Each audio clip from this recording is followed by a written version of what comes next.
India में कोई मंदिर बना है तो वो मंदिर नहीं बनना चाहिए था, वहाँ पे मस्जिद होनी चाहिए थी। ऐसी स्टेटमेंट देने के पीछे प्रैक्टिकली आप क्या कहते हैं? मंदिर बनना चाहिए था, मस्जिद बननी चाहिए? भाईजान ये मुस्लिम ममालिक के जितने भी मुसलमान लोग हैं ना, उनके लिए ये चीज़ होनी चाहिए कि उनका काम बनना चाहिए कि जहाँ पे मस्जिद बने तो सारे एक्शन लें कि मंदिर नहीं मस्जिद होना चाहिए, मस्जिद बननी चाहिए। इंडिया ने अपने तो अपने कंट्री में हमारे मुल्क में तो मंदिर नहीं होना चाहिए, वैसे इंडिया में तो देखें हम ये मतलब मुस्लिम का ये कंसेप्ट है कि भाई वहाँ पे 500 साल से ये मस्जिद बाबरी मस्जिद थी, लेकिन हिंदुस्तान के जो लोग हैं, ये जो हिंदू लोग हैं, वो ये कहते हैं कई हजार साल से वहाँ पे राम मंदिर था, यानी कि जो उनके भगवान राम है उनकी वहाँ पे वो। हमें भी हिस्ट्री के ऊपर से देखना चाहिए। लेट्स सपोज अगर हिस्ट्री में वाकई में वहाँ पे पहले मंदिर हो और बाबर जब आया उसके बाद मस्जिद बनाई गई हो, तो फिर सारे ममालिक ये भी साजिश है? नहीं साजिश है, लेकिन सारे मुखालिफ है ना पाकिस्तान के, मुसलमान के। ऐसी क्या वजह के सारे कंट्रीज हमारे खिलाफ हो? नहीं, हमारे पास एटम है ना जी भाई। अच्छा, एटम है ना, एटम के लिए तो वो सारा कर रहे हैं। ठीक है, नहीं तो और भी दुनिया में और भी कंट्रीज के पास जो पाकिस्तान के पास पावर है ना, वो किसी के पास नहीं है, हकीकत बात। अच्छा,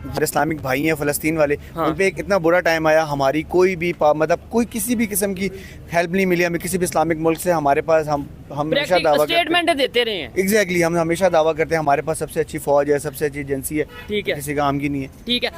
ज़ाहिर है उनका एक तो आईटी सेक्टर काफ़ी स्ट्रांग है, फिर एजुकेशन पे उन्होंने काफ़ी काम किया, ओवरऑल वहाँ पे जमहूरियत भी रही और डेमोक्रेसी हमारे से तो सारी चीज़ें ही तकरीबन आप देख लें कि वो अभी वो साइंस में बेहतर हैं, चांद पे पहुँच गए हैं, तो बहुत सारी चीज़ें उनकी। जैसे मुसलमानों का जेनोसाइड हो रहा है, फ़लस्तीन में हो रहा है, इंडिया में हो रहा है, लेकिन आलमी बरादरी खामोश होनी चाहिए ना कि इस मसले पे भी बात करनी चाहिए। बोले हैं, उन्होंने मजम्मत की है इस पर, लेकिन उन्होंने कहा हमें बड़ा अफसोस हुआ।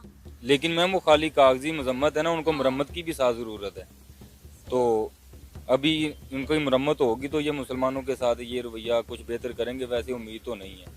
आपको लगता है कि हम इंडिया की मुरम्मत करने के काबिल हैं? कहीं हमें लेने के देने ना पड़ जाए, कहीं उनकी मुरम्मत करने के चक्कर में हमारी मुरम्मत ना हो जाए? आरएसएस की जो आइडियोलॉजी है ये प्योर एंटी मुस्लिम आइडियोलॉजी है, और इन्होंने ये चीज़ करके एक पॉलिटिकल स्टंट खेला है, जिससे ये लोग जो इंडिया के जो मुस्लिम्स हैं, जो मुस्लिम कम्युनिटी है, उसको ये लोग उनकी जो सेल्फ एस्टीम है, सेल्फ रिस्पेक्ट है, उसको सबोटाज करने की कोशिश कर रहे हैं। अगर तो पहले मंदिर था और मुसलमानों ने उसके ऊपर मस्जिद बनाई है तो दिस इज अनएथिकल। मैं समझता हूँ कि किसी का मंदिर गिरा के, किसी नॉन मुस्लिम या किसी भी मजहब का मंदिर या उसका इबादत गाह गिरा के आपको अपनी इबादत गाह नहीं बनानी चाहिए। इससे एक तो इस माशरे में इख्तिलाफ बढ़ता है, खतरत बढ़ती है, और आपका माशरे के अंदर जो पीस खत्म हो जाता है। अगर उसके बाद वो मस्जिद बन गई थी और दोबारा हिंदुओं ने उसके ऊपर राम मंदिर बनाया, तो इससे दोबारा एक मजहबी जाकर जो है वो उजलेगा। दिल्ली में मौजूद है ना कुतुब मीनार, कुतुब मीनार के सामने एक बैतुल इस्लाम मस्जिद है, वो मंदिरों के मलबा से तमीर की गई है। उसके सामने से 80 से 85 स्टेट का काम करते आप भी रियल एस्टेट का काम करते हैं? Marketing company. अच्छा, जिस टॉपिक पे वीडियो रिकॉर्ड कर रहे हैं, सबसे पहले तो मैं ये पूछूंगा कि OIC जो तमाम इस्लामिक कंट्रीज की मिलकर एक ऑर्गेनाइजेशन बनाई गई है, जिसका मकसद ये था कि भाई कोई कंट्री इस्लामिक कंट्री मुश्किल में होगा तो उसकी हेल्प की जाएगी, क्या वो पाकिस्तान की हेल्प कर रही है? जी नहीं, वो क्या? तो ज़्यादा नहीं लग रहा। क्या रीज़न है उसकी? मेरे ख्याल में एक तो ये है कि उसमें ज़्यादा एक तो अरब कंट्रीज़ जो हैं उनके अपने मफादात हैं, और पाकिस्तान चूँकि ये साउथ एशियन ये कंट्रीज़ हैं, इनका अलग एक रीजन है, ठीक है। तो उसके अलावा कुछ तो जेन्युइन प्रॉब्लम है, ऊपर से ये है कि उम्मत मुस्लिमा में वो ज़्यादा यूनिटी भी नहीं है। वैसे तो हम कहते हैं पूरी दुनिया के मुसलमान एक जिस्म की तरह हैं, अगर किसी एक को दर्द होगी तो दूसरा सबको तकलीफ होगी। हम ये चीज़ प्रैक्टिकली क्यों नहीं करते? हम ऐसी वैसी स्टेटमेंट दे देते हैं कि भाई यहाँ पे ये हो गया, वहाँ पे जैसे अभी इंडिया में कोई मंदिर बना उसके ऊपर OIC ने स्टेटमेंट दे दी है कि भाई ये मंदिर नहीं होना चाहिए। क्या ऐसी स्टेटमेट देनी चाहिए OIC को?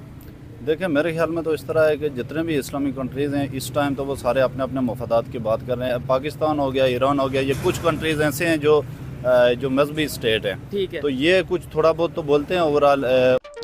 दोस्तों, पाकिस्तान में ट्रेंडिंग टॉपिक बाबरी मस्जिद से जुड़ा है, जहां लाखों भारतीय अयोध्या में भगवान राम की प्रतिष्ठा का जश्न मना रहे हैं। वहीं पाकिस्तान में बाबरी मस्जिद पर ध्यान केंद्रित करने के लिए ट्रेंड चलाया जा रहा है। पाकिस्तान में लोग सोशल मीडिया पर सक्रिय रूप से ट्वीट कर रहे हैं और अपने विचार व्यक्त कर रहे हैं। भारत में भगवान राम की प्रतिष्ठा के जश्न को लेकर पाकिस्तान में बड़े स्तर पर असंतोष दिख रहा है। आज भारत के लोगों के लिए एक ऐतिहासिक दिन है। दशकों की प्रतीक्षा के बाद अब अयोध्या में भव्य राम मंदिर में रामलला की प्राण प्रतिष्ठा हो गई है।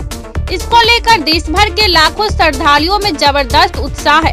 सोशल मीडिया पर भगवान राम की तस्वीरें और संदेश शेयर कर अपनी भक्ति व्यक्त कर रहे हैं। हालांकि भारत में जश्न के बीच पाकिस्तान में ट्विटर पर एक अलग ही ट्रेंड चल रहा है। लगता है जैसे पूरा पाकिस्तान भगवान राम की प्राण प्रतिष्ठा से बौखला गया है। पाकिस्तान में ट्रेंडिंग टॉपिक बाबरी मस्जिद से जुड़ा है, जहां लाखों भारतीय अयोध्या में भगवान राम की प्रतिष्ठा का जश्न मना रहे हैं। वहीं पाकिस्तान में बाबरी मस्जिद पर ध्यान केंद्रित करने के लिए ट्रेंड चलाया जा रहा है। पाकिस्तान में लोग सोशल मीडिया पर सक्रिय रूप से ट्वीट कर रहे हैं और अपने विचार व्यक्त कर रहे हैं। भारत में भगवान राम की प्रतिष्ठा के जश्न को लेकर पाकिस्तान में बड़े स्तर पर असंतोष दिख रहा है। तो मिलते हैं नेक्स्ट वीडियो में, तब तक के लिए धन्यवाद। जिसको डिमोलिश करके बाबर ने वहाँ पर बाबरी मस्जिद बनाई जो बाबर के नाम के साथ मुंसलिक है। अगर मैम आप अपनी हिस्ट्री को करेक्ट करें तो ये जो दिल्ली में मौजूद है ना कुतुब मीनार, कुतुब मीनार के सामने एक बैतुल इस्लाम मस्जिद है, वो मंदिरों के मलबा से तमीर की गई है। उसके सामने से 80 से 85 मंदिर उस वक्त तोड़े गए थे और उसको तामीर किया गया था।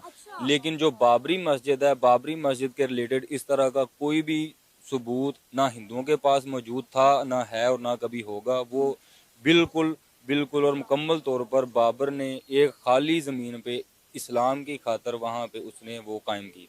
अच्छा, आपने ये कहाँ पढ़ा, कैसे आपको इस खबर की तस्दीक हुई कि वहाँ पे खाली जगह थी, वहाँ पे कोई मंदिर नहीं था? ये मैम आप BBC न्यूज़ के आर्टिकल्स भी उठा के दे सकते हैं। अभी रिसेंटली जब ये इसका इफ्तिताह हुआ है तो वहाँ पे मैंने YouTube पे वीडियो एक देख रहा था BBC न्यूज़ पे कि उनके ये जो न्यूज़ रिपोर्टर हैं उसकी रिपोर्ट वगैरह कर रहे थे। वहाँ पे उनके नीचे जो आर्टिकल्स जो होते हैं वहाँ पे वो लिंक मौजूद था जिसमें मैंने ये कुतुब मीनार वाला भी पढ़ा है और उसका बाबरी मस्जिद वाला भी पढ़ा। अब ये जो इंडिया के अंदर हिंदू मुस्लिम फसादात शुरू हो गए हैं, जो हिंदू मुस्लिम ग्रुप्स के दरमियान हाथापाई हो रही है, क्या लगता है क्या ये मामलात यहीं पर रुक जाएंगे या मजीद इन मामलात को हवा मिलेगी या मामलात मजीद बिगड़ेंगे? क्योंकि अगर हम बात करें ठीक है, ये बेहतरी आ सकती है। लाइक अगर आप जैसे देखें, जैसे ये सोच है, अगर यही सोच पाकिस्तान के दूसरी पब्लिक की, आम पब्लिक की भी होगी, एजुकेशन को प्रमोट किया जाएगा तो शायद हम फिरकावारियत से, ये हिंदू मुस्लिम से, ये मंदिर मस्जिद से, इन चीज़ों से हट के आगे शायद चले जाएंगे। जी बिल्कुल ऐसा ही है। जब इन चीज़ों को हम एक साइड पे रखेंगे, साइड लाइन करेंगे इनको, तो तब उम्मीद की जा सकती है कि एक टाइम के बाद हम जाके थोड़े स्टेबल भी होंगे और दूसरी कंट्रीज की आंख में आंख भी डाल सकेंगे। आंख में आंख सर डालनी नहीं, हमने मुकाबला करना है, लेकिन टेक्नोलॉजी एजुकेशन में अब वो दौर खत्म। टेक्नोलॉजी तो तभी होगी ना जब हम एजुकेशन के ऊपर फोकस करेंगे, जब हम फिरकावारियत से निकलेंगे तभी हम आगे जाएंगे ना। ठीक, जब हम इन चीज़ों से निकलेंगे इन्हीं खाली हम जुबान से तो हम टाके फोड़ते रहे ना तो कुछ भी नहीं है हमारे पास, कुछ भी नहीं होगा। आप क्या कहना चाहेंगे लास्ट में? बेहतरी आ सकती है क्योंकि मैं ये समझता हूँ हर चीज़ पॉसिबल है अगर एजुकेशन के ऊपर वर्क किया जाए। ये सोच निकाल दी जाए कि ये हिंदू मुस्लिम मस्जिद मंदिर इन चीज़ों से, मतलब जिसका जो मजहब है उसकी रिस्पेक्ट करे वो, हम बल्कि दूसरों के मजहब की रिस्पेक्ट करें, लेकिन टेक्नोलॉजी एजुकेशन की बात करें। जी बिल्कुल, जिस तरह आपने कहा ना तो ये हमारे सामने मिसालें भी मौजूद हैं। एक तरफ देखना इसराइल भी, वो भी एक मजहबी स्टेट बनी थी, ईरान और पाकिस्तान है, ये तो 2-3 मिसालें। और इनकी आप हालत देख लें, जिस तरह आपने कहा कि मजहबी एक इंतशार में अपनी आवाम को बांट के, अभी ईरान ने पिछले दिनों जो पाकिस्तान पे अटैक किया उसके पीछे भी इसी तरह की रीज़न थी कि उसने अपनी आवाम को मुतमईन करना था। अब वो इसराइल में तो कुछ कर नहीं सका, लेकिन अपनी आवाम को उसने एक मजहबी नारा तो दिया हुआ है। नहीं तो पाकिस्तान के खिलाफ अगर कुछ किया तो उसमें वो भी मुसलमान, हम भी मुसलमान, मुतमईन कैसे हो गए? नहीं, वो तो अपनी आवाम को इस तरह से मुतमईन कर रहे हैं कि अमेरिकन नवाज हुकूमतों के खिलाफ भी एक्शन ले रहे हैं। तो हालांकि इसमें कुछ हकीकत है नहीं। तो इस तरह जो ये जितने भी ममालिक जो मजहबी स्टेट इस तरह से बनी हुई हैं उस तरह से ये मजहब पे चल तो नहीं रहे, लेकिन इन्होंने आवाम को एक झांसा दिया हुआ, इससे हुक्मरान तबके का जज्बात के साथ शायद खेला जाता है। जी बिल्कुल। तो जब तक ये जाहिर है, जिस तरह आपने कहा कि एजुकेशन स्ट्रांग नहीं होगी तो ये समझाना जाहिर है लोगों के लिए मुश्किल होगा। इसलिए सबसे अच्छा यही है कि एजुकेशन पे काम किया जाए। बाकी जाहिर है बेहतरी की उम्मीद तो होती है और होनी भी चाहिए, क्योंकि अगर उम्मीद खत्म होगी तो फिर तो सब कुछ ही खत्म। जबरदस्त हो गया जी सर, बहुत शुक्रिया, आपने वक्त दिया, अच्छा लगा बात करके। आइए मजीद किसी से बात करते हैं। अस्सलाम वालेकुम। वालेकुम सलाम।